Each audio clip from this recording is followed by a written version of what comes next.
Avec le médecin d'Europe 1, le docteur Jimmy Mohamed. Bonjour Jimmy. Bonjour Mathieu, bonjour à tous. Alors je sais qu'on est à deux doigts du hockey boomer quand on joue sur la vieille Nintendo des années 80. Nous avons parlé ce matin de la sortie nationale de la PS5, la PlayStation 5.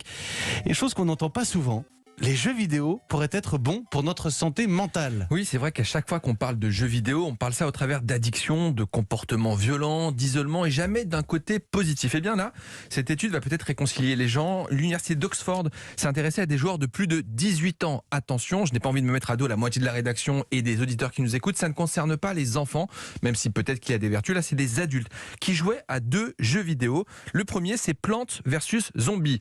Le principe est simple, vous incarnez une plante et vous devez tuer des zombies. Et puis un deuxième jeu, c'est très simple. C'est dans le titre. Et un deuxième jeu qui s'appelle Animal Crossing. Le but du jeu, c'est d'incarner un villageois où il y a des animaux. Il suffit de rembourser le prêt de sa maison pour aller mieux. Eh bien, dans cette étude, on s'est rendu compte que le temps de jeu était associé à un sentiment de bien-être des joueurs. Et c'est d'autant plus vrai que le joueur apprécie l'environnement, apprécie le jeu. C'est pour 2 raisons. La première, c'est que, mine de rien, les jeux vidéo nécessitent une compétence. On a tendance à croire que c'est quelque chose réservé que c'est acquis, inné. Eh bien non, il faut s'entraîner pour réussir aux jeux vidéo. Et puis, malgré tout, ces 2 jeux créent du lien social. Et ce lien social fait du bien au cerveau des joueurs.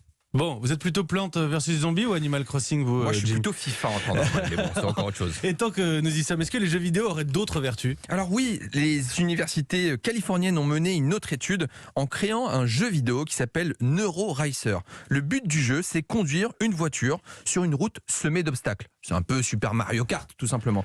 Eh bien, ils se sont rendus compte que les personnes âgées de 60 à 85 ans, lorsqu'elles jouent 12 heures par mois, eh bien, elles augmentent leur niveau de concentration. Elles augmentent aussi leur mémoire à court terme et que ce bénéfice persiste 6 mois après l'arrêt du jeu vidéo. Donc le jeu vidéo serait peut-être bon aussi pour nos anciens. Et Mathieu, je vous ai trouvé quelque chose qui associe le jeu vidéo, la nostalgie et une perspective d'avenir un peu positive avec les fêtes de Noël. Et je vous ai ramené ce matin une surprise. un calendrier de l'Avent Dragon Ball Z. Parce que je pense qu'en cette période, ces tout petits gestes peuvent nous faire du bien. Voilà, mais c'est pour vous, c'est pas pour les enfants. Et alors là, je vais reparler au médecin Jimmy Mohamed. On est d'accord, on mange pas les 24 d'un coup. Non, un par jour. Non, parce qu'à la maison, j'en suis déjà au 15 décembre. Voilà, vous avez du rame. Jimmy Mohamed, le médecin d'Europe 1, 8h39.